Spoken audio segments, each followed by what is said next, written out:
This is what it looks like outside today on Saturday. There's still green grass. There's some leaves on some trees. Supposedly, we're supposed to get a bunch of snow. And it's supposed to be about 18 degrees tomorrow. Sky's blue.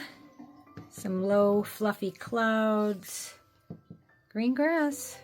It is currently 45 degrees outside and sunny. It is noon on Saturday, November 8th. We did not get any snow yet, but freezing rain. It's not 18 degrees either.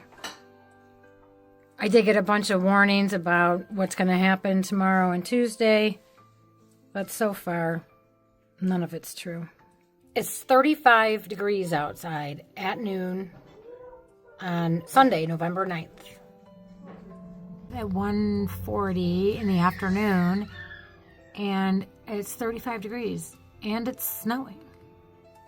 Hopefully, you can see that.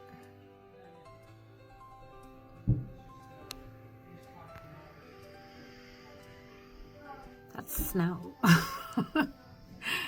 So, I guess they were right.